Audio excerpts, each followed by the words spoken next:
And to shed more light on the meeting by Dr. Mohammed Rostom, Minister of Planning and Economic Development, and the World Bank head, Mr. Stephen Gilbert, we are delighted to have with us over the phone Dr. Ayman Ghoneim. He's an economic expert. Good afternoon, Dr. Ayman. Good afternoon, madam. Thank you very much for joining us today in Cairo local time. I would like to start by asking you about the key objectives of strengthening the strategic partnership between Egypt and the World Bank so far. Well, actually, the country partnership framework between the World Bank Group and Egypt, it covers a period from 2023 to 2027, and it covers a total in finance of around $7 billion. This includes $1 billion per annum by the World Bank and $2 billion lump sum by its private sector arm, which is the International Finance Corporation. Now, the underlying project, they cover a wide spectrum of projects, actually, from the infrastructure to the sustainable development, social protection, increasing the social protection networks, improving the infrastructure, sewage, water networks, electricity, power generation.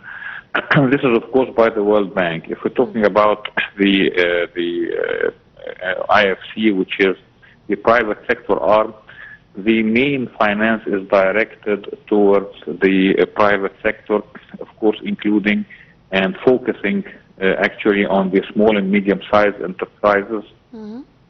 And in this regard, the Ministry of Planning launched its platform, which is called NOAFI. This platform provides a whole presentation, a comprehensive presentation, actually, of the Egyptian projects by private sector that are seeking for finance and that have economic feasibility to receive finance. So this is, in brief, the objectives and the coverage of the strategic partnership between Egypt and the World Bank Group. Dr. Ayman, how will the new cooperation model balance fiscal discipline with social investment?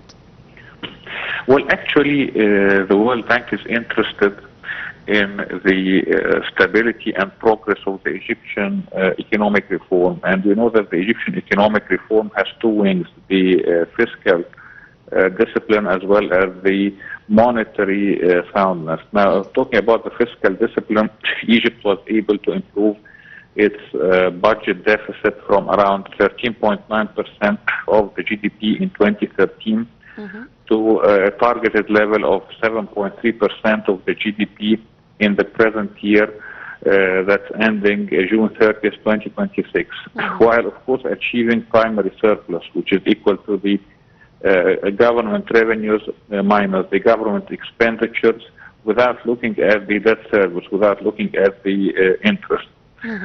So we are targeting this year primary surplus of around 4% of the GDP. Last year, actually, Egypt had the highest primary surplus in its history. It was 3.6% of the GDP.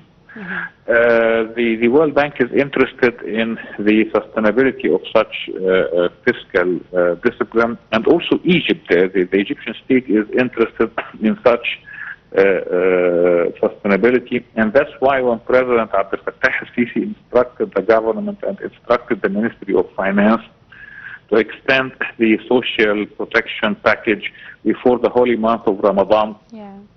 One of the prerequisites of this package was that it has to be within the state's fiscal discipline. It has to respect the state's resources, and it has to come from actual real financial resources, and not like in previous decades, in previous periods, when the state used to extend some benefits, some social welfare benefits, either from increasing the budget deficit, or sometimes even it was from printing banknotes. Now Egypt is very adamant and very keen to keep this fiscal discipline, and the reason is the whole state now is trying to put its public debt in a descending pathway. It's trying to reduce the public debt, whether the external debt or the local public debt. Yeah. Talking also about the other arm, which is the monetary discipline, the monetary soundness, which is the second arm, as I said, of the economic reform. The country was able, of course, through its independent central bank, through the independence and through the sound policies of the central bank, the country was able to reduce the inflation from as high as 39% core inflation in September 2023 to around 11.2% core inflation in Jan 2026, while the inflation, the urban inflation in the cities was around 11.9%, and this was because of pursuing an aggressive inflation targeting monetary policy by the central bank, and also because of the increasing of the country's resources of the foreign currency, which again came as a result of adopting a free float exchange rate system, which allowed the inflows of foreign currency to flow back in the normal and the official channels of the banking system. Now, the reduction in the inflation rate, the controlled inflation rate that we have now, enabled the central bank to reduce the interest rates 5 times in 2025 by around 7.25%, and one more time in 2026, in Feb 26, by 1%. So we're talking about a total of 8.25%. Of course, this improved the cost of borrowing, the cost of doing business, the cost of investment for the private sector, especially the small and medium-sized enterprises, and improved the general business atmosphere of the country. So the World Bank Group and other global financial institutions like IMF were keen to follow up with this sound, I can say, sound economic reform policy, and they commended they commended the results of such policy, and this was obvious in the statements promoted by the IMF and the World Bank. Both of them expecting a real GDP growth of around 4.2 to 4.4% in 2026. Well, Dr. Ayman Ghoneim, the economy expert, thank you very much for joining us today in Cairo local time.